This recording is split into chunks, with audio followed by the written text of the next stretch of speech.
Hi, my name is Tiziano. I'm from Switzerland and I'm in Oshatang here in Menapin.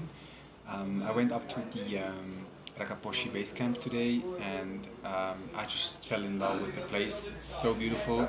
I've been traveling many places and have seen quite a lot of things, but like that glacier is really breathtaking.